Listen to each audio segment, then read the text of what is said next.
지난주에 설교를 마치고 어떤 성도께서 저한테 연락을 주셨습니다.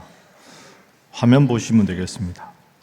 목사님, 설교 시간에 요즘 우리나라에서 가장 이슈가 되는 지방선거에 대해서 어떤 사람을 선출해야 하는가에 대한 좋은 성경적 지침을 주셔서 감사합니다. 생활신앙인으로서 저도 각 후보자의 공약을 꼼꼼히 살펴보겠습니다. 그런데 목사님 설교를 들으며 몇 가지 질문이 생겼습니다. 성경에 보면 하나님께서는 아브라함이나 모세에게 하나님의 말씀대로 살아가라는 것을 늘 강조하셨는데 왜 이스라엘에 왕이 다스리는 왕정이 생긴 것일까요? 그러다 보면 악한 왕이 등장하면 나라가 혼란해지는 것이 아닌가요? 이런 몇 가지 질문이 생겼습니다.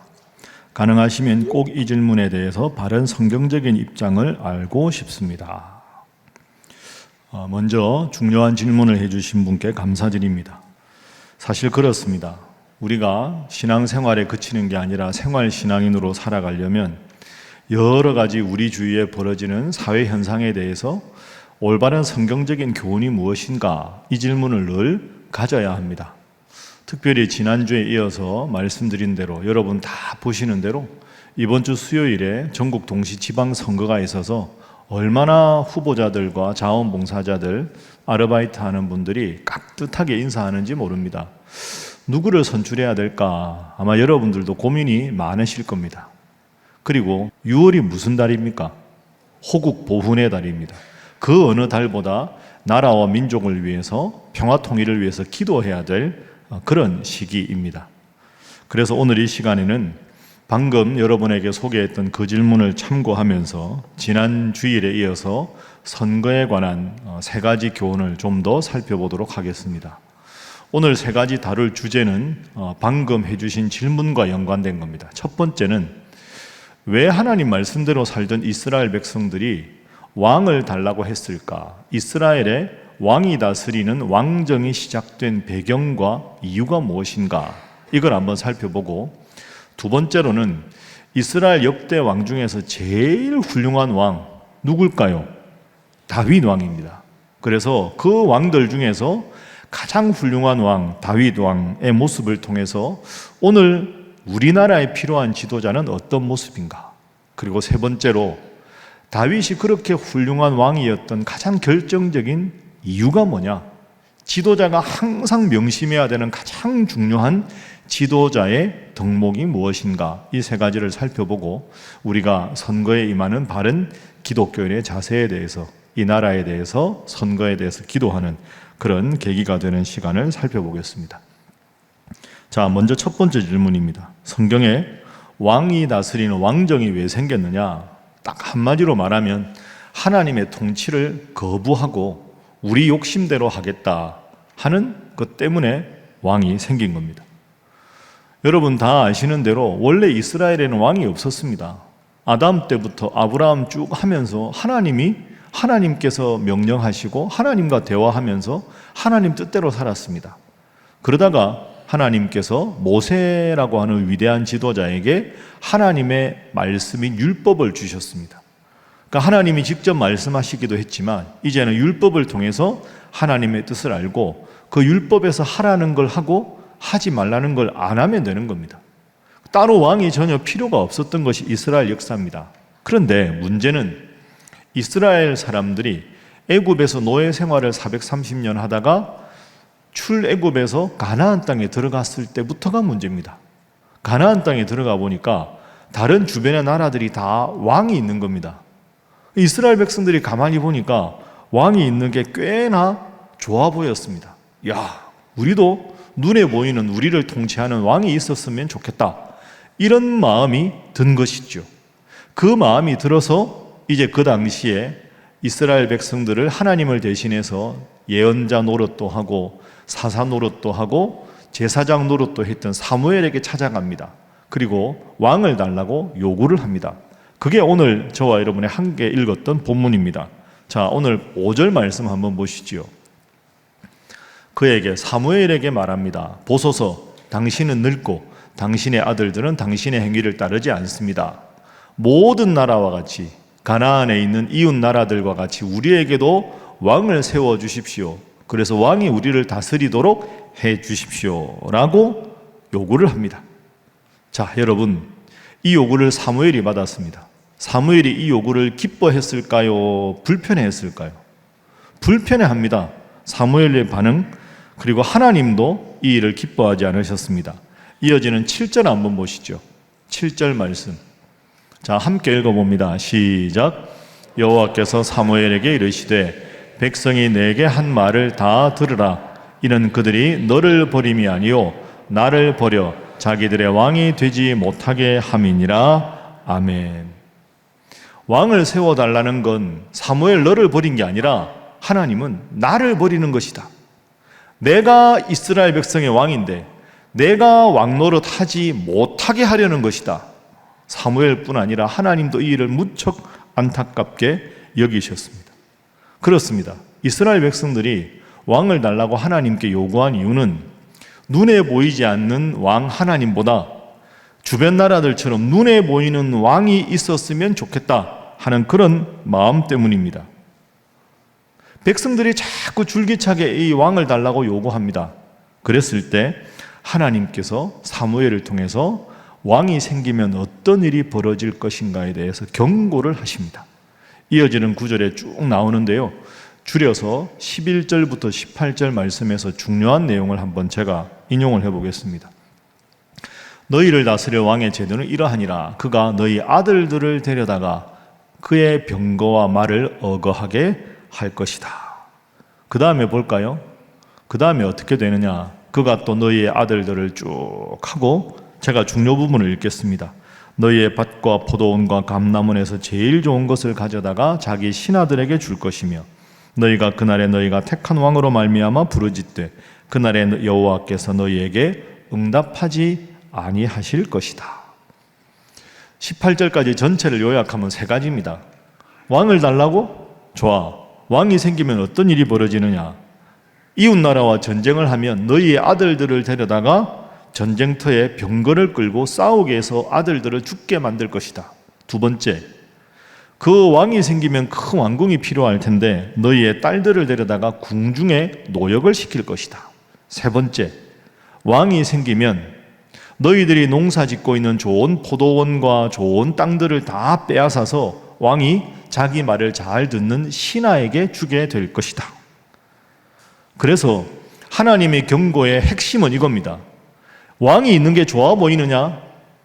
그러면 처음에는 그 왕이 너희들을 잘 섬겨서 이 나라가 잘 될 것 같으나 결코 그렇지 않다. 왕이 초심을 잃게 되면 왕은 백성들을 섬기는 게 아니라 왕이 너희들 위해 군림하게 될 것이다. 그래서 너희의 삶이 더 피폐해지고 더 힘들어질 것이 분명하다. 이것이 하나님의 경고입니다. 그러니까 하나님은 애초부터 왕이 다스리는 것을 기뻐하지 않으셨습니다. 자, 그러면 이게 어떻게 해결될까요, 여러분? 백성들은 자꾸 왕을 달라고 하고 하나님은 왕은 너희들을 더 힘들게 할 것이다. 이 갈등 상황 아닙니까? 이 상황이 앞으로 어떻게 벌어지는가? 이제 두 번째 상황으로 넘어갑니다. 하나님은 결국 이들의 요구를 들어주십니다. 좋다. 마치 그 떼쓰는 아이가 막 울고 떼 많이 쓰면 엄마가 마지 못해서 들어주듯이 좋다. 그렇게 왕이 다스리는 걸 좋아하니 내가 허락해주마. 허락해 주십니다. 그런데 중요한 건 조건부로 허락을 해 주십니다. 무제한적인 권력을 준 게 아니라 딱 조건을 걸어서 그 안에서 허용을 해 주신 겁니다. 사무엘상 12장 내용이 사무엘의 고별 설교 그리고 왕정의 헌법과 같은 내용입니다. 12장 14절 15절 한번 보십시오. 이 사무엘이 마지막으로 백성들에게 부탁하는 말입니다. 너희가 만일 여호와를 경외하며 그를 섬기며 그의 목소리를 듣고 여호와 하나님의 명령을 거역하지 않고 또 너희와 너희를 다스리는 왕도 하나님을 따르겠습니다 라고 하면 좋겠지만 15절 너희가 만일에 여호와 하나님의 목소리를 듣지 않고 여호와 하나님의 목소리를 거역하면 여호와의 손이 너희의 조상들을 치신 것 같이 너희를 치실 것이다. 쉽게 말하면 이런 뜻이죠. 좋다. 너희가 그렇게라도 원하니 내가 왕을 너희에게 허락을 해주겠다. 그런데 왕이 나를 잘 섬기고 너희도 왕을 잘 섬기면 내가 너희에게 계속해서 지켜주고 보호해 줄 것이지만 너희가 왕만 바라보는데 왕이 하나님을 바라보지 않고 하나님을 거역하면 내가 너희들을 반드시 칠 것이다. 이렇게 말씀하셨습니다. 하나님은 왕이 다스리는 나라를 결국 허락하셨는데 이 왕도 하나님의 권위 아래에 있는 존재다. 이런 뜻이죠. 백성뿐만 아니라 왕도 하나님의 통치 아래 있어야 한다. 이것이 하나님이 이 세상의 지도자들을 허락하신 근본적인 이유입니다. 그 당시에 왕만 해당되는 게 아니죠. 오늘날의 전 세계 모든 나라들의 대통령이나 아니면 수상이나 모든 지도자들도 똑같은 원리가 그대로 적용이 됩니다. 한번 따라해 보시죠. 인간 왕위에 하나님이 계신다. 다시 합니다. 왕도 하나님의 통치 아래 있다. 이게 성경의 가장 근본적인 원리입니다. 우리나라 대통령도 마찬가지죠. 제일 권력이 높은 게 아닙니다. 하나님의 통치를 하나님을 대신해서 이 국민들과 영토와 주권을 잘 보존하라고 하나님이 위탁을 해주신 거지 청지기에 불과하지 한국의 대통령이라고 미국의 대통령이라고 가장 높은 권력자라고 생각하는 순간 절대 권력은 절대 타락할 수밖에 없는 겁니다. 그래서 지도자는 결코 자신이 가장 높은 자리에 있는 최종 결정권자라고 생각해서는 안 됩니다. 지도자는 하나님의 말씀 아래에서 하나님을 대신해서 수행하는 대리 총치자, 청지기일 뿐입니다.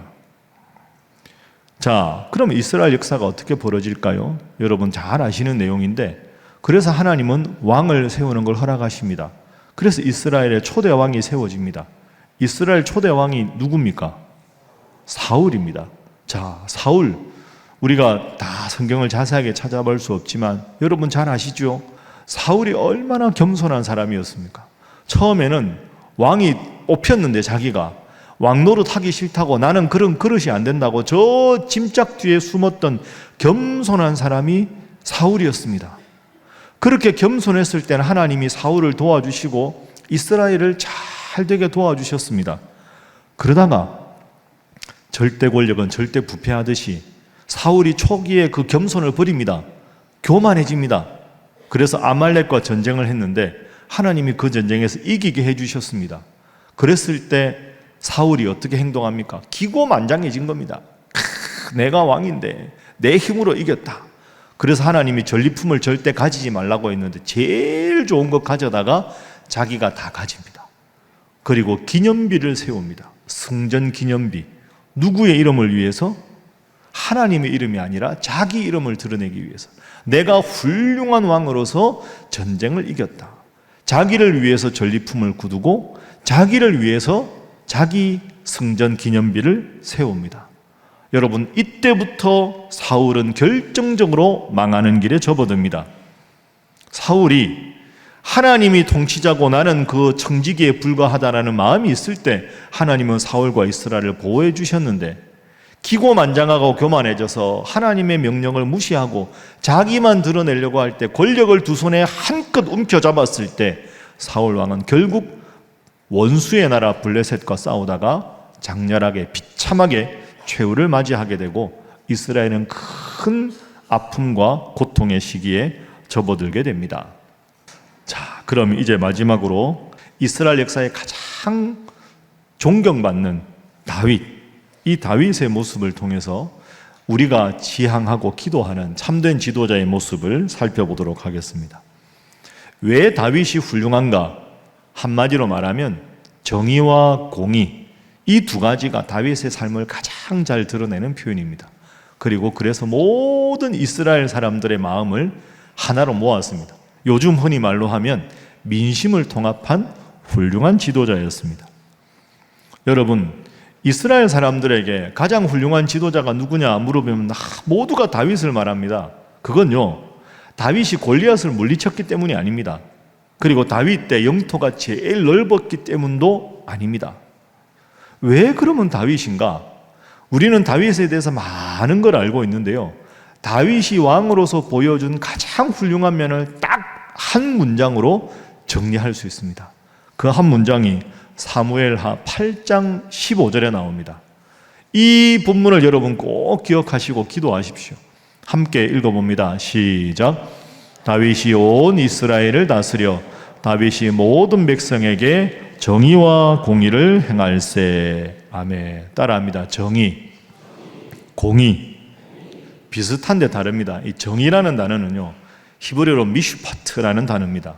이 정의는 요즘 말로 하면 사법적 정의를 말합니다.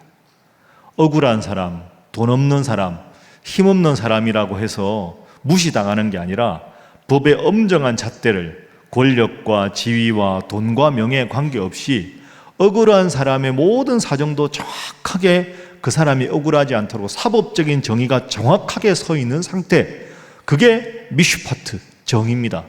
다윗 왕은 그렇게 했다는 거죠. 억울한 사람, 힘없는 사람, 신분이 낮은 사람이라도 공정하게 법 집행을 했다. 이게 다윗의 첫 번째 지적입니다. 두 번째는 정의가 아니라 따라합니다. 공의. 공의는 히브리 말로 체다카라고 합니다. 이 체다카는 사법 정의를 딱 세운 다음에 그것에서 그치는 게 아니라, 여러분 법이라고 하면 좀 딱딱하지 않습니까? 힘들고 어려운 사람들을 따뜻하게 보듬어 주는 것이 공의를 한 공의. 그러니까 사법적으로 정의가 바로 서고, 그리고 사법적 정의가 미치지 않고 눈물을 흘리는 사람들을 따뜻하게 보듬어서 힘 있는 사람이나 힘 없는 사람이나 지위가 높은 사람이나 낮은 사람이나 국민들이 모두가 하나님 안에서 서로를 사랑하고 섬기는 따뜻한 민심의 대통합이 일어난 상태, 이게 공의입니다. 정의와 공의, 이 두 가지를 가장 잘한 왕이 다윗 왕입니다. 이 세상의 모든 지도자가 깊이 명심해야 될 대목이라고 생각합니다. 그렇습니다. 다윗은 왕이라는 막강한 권력을 자기 영광을 높이거나 자신을 지지하는 세력의 기득권을 높여주는 높은 성벽을 쌓는데 쓰지 않았습니다.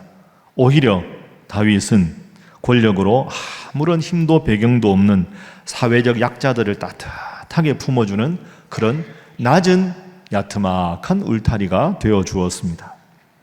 그래서 성경을 읽어보면 사울 왕이 블레셋과의 싸움에서 지거든요. 그래서 다윗이 왕으로 세우는 사람들이 생깁니다.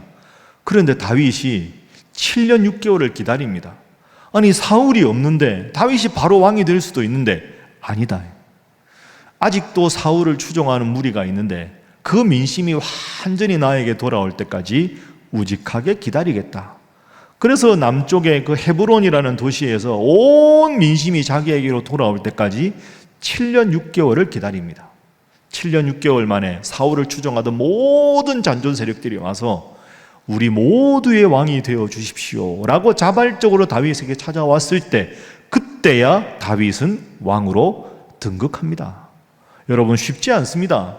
자기가 권력이 있는데 그 권력으로 반대자들 다 숙청하고 다 죽여버리고 왕이 될 수 있는데, 그건 내가 왕으로서 이 나라 백성들에게 할 수 있는 도리가 아니다. 모두가 자기의 자발적으로 순종할 때까지 7년 6개월을 기다렸습니다. 억압과 강요, 거짓과 술수로 권력을 찬탈한 것이 아니라 공의로운 삶을 통해 백성들의 가슴 깊은 곳에서 나오는 자발적인 승복과 통합을 이끌어낸 것입니다. 이게 정말 성경에서 말하는 훌륭한 리더십이라고 생각합니다. 우리가 가끔 이렇게 오케스트라 연주 보면 현악기가 앞쪽에 있죠. 근데 현악기 연주자들이 항상 지휘자, 마에스트로가 나오기 전에 악장을 중심으로 악기 줄을 바르게 합니다. 그걸 우리가 튜닝이라고 하죠. 어떤 현악기의 줄은 너무 팽팽하게 당겨져 있으면 조금 풀고, 느슨하게 있는 줄은 조금 더 팽팽하게 당깁니다. 그래야 완벽한 아름다운 현의 고유의 소리가 나오기 때문이죠. 저는 지도자 역할이 바로 이런 역할이라고 생각합니다. 사회에서 힘을 가진, 이른바 힘을 가진 사람들이 지나치게 팽팽해져서 다른 이웃 사람들을 해치지 않도록 그 힘을 적당하게 빼고 좀 조율하고, 사회에서 정말 힘들고 어려운 처지에 있는 분들의 삶은 따뜻하게 격려해서 좀 이렇게 당겨주고 올려주어서 이 공동체 전체가 아름답고 평화로운 소리를 내게 하는 것, 그게 지도자 역할인데, 그게 바로 제일 잘한 다윗, 정의와 공의를 행했다. 사랑하는 우리 신일교회 성도 여러분, 선거를 위해 기도하면서 스스로에게 본질적인 질문을 던지십시오. 우리는 우리 사회에 어떤 울타리를 원하는가? 성경은 오늘 우리에게 분명한 기준을 제시합니다. 진정한 지도자는 자신의 이익만을 극대화하기 위해 싸우는 정치적인 투사가 아닙니다. 사울처럼 자신의 기득권을 보호하기 위해서 성벽을 높이는 자가 아니라 사회에서 힘들어하는 분들, 어려워하는 분들이 낙심하지 않도록 튼튼하지만 낮은 울타리가 되어주는 다윗과 같은 사람입니다. 그래서 이번 선거에서 우리가 눈을 크게 뜨고 기도하며 선택해야 될 기준들이 있습니다. 마지막으로 5가지를 여러분들에게 제시해 보겠습니다. 첫 번째는 권력은 내 힘이 아닌 하나님이 잠시 맡기신 것임을 알고 역사 앞에 두렵고 떨리는 마음을 가진 겸손한 지도자를 선택해야 합니다. 둘째, 눈에 보이는 화려한 언변과 외모보다 삶의 방향과 동기가 바른 중심이 올바른 사람을 분별해야 합니다. 세 번째, 힘 있는 사람들의 권리만 지켜주는 자가 아니라 사회적인 약자들의 삶을 감싸는 낮은 울타리가 되어줄 사람들을 찾아야 합니다. 네 번째, 수단과 방법을 가리지 않는 빠른 결과보다 흐트러진 민심을 하나로 모으는 과정의 정의로움과 도덕성을 겸비한 인물을 선택해야 합니다. 마지막 5번째는 온 국민들에게 치우침이 없는 정의와 공의를 선택해야 합니다. 제가 여러분들 마음을 알고 있습니다. 목사님, 그런 지도자가 있습니까? 그런 지도자가 누구입니까? 여러분, 맞습니다. 이 땅에 이런 완벽한 지도자는 사실 없습니다. 다윗도 보십시오. 그렇게 훌륭했는데 끔찍한 실수를 저질렀고 죄를 지었습니다. 그런데 다윗이 정말로 훌륭한 지도자인 이유는 하나님께서 다윗의 죄를 지적했을 때 사울처럼 변명하지 않았습니다. 자기 기념비를 세우려 하지 않았고 눈물로 왕좌에서 내려와서 자신의 잘못을 즉각적으로 인정하는 겸손한 지도자였기 때문입니다. 그 겸손한 모습을 보고 하나님은 다윗이 내 마음에 합한 자라, 이런 귀한 칭찬을 해주셨습니다. 투표소에 들어가시기 전에 이 성경의 통찰을 기억하십시오. 누가 내 재산을 더 지켜줄 것인가? 그런 경제적인 것 이전에 누가 하나님 앞에 겸손하고 도덕적이고 정말 이 나라와 이 지역을 위해서 낮고 따뜻한 울타리가 되어줄 지도자인가? 누가 하나님의 정의와 공의에 더 가까이 서 있는 지도자인가? 그 관점으로 꼼꼼하게 선거 공약들을 살펴보십시오. 오늘의 주제 선구 다시 한번 기억해 보시죠. 다윗이 온 이스라엘을 다스려 다윗이 모든 백성에게 정의와 공의를 행할세. 그리스도인의 신성한 한 표는 단순한 정치적 권리 행사가 아닙니다. 하나님의 정의와 공의로운 통치를 이 땅에 대리 실현하는 훌륭하고 거룩한 도구입니다. 여러분, 이번 선거를 위해서 우리가 열심히 기도하고 꼭 투표하십시오. 그래서 여러분의 소중한 한 표를 통해서 이 나라의 민심이 통합되고 이 땅에서 하루하루 소박하지만 열심히 살아가는 분들이 다시금 희망을 바라보고 국민의 대통합을 이루고 나아가서 남북의 평화 통일도 앞당길 수 있는 그런 이 나라의 낮은 울타리가 될 지도자가 많이 선출돼서 하나님 잘 섬기는 나라, 하나님께서 복 주시는 이 나라 대한민국이 되기를 주님 이름으로 기원합니다.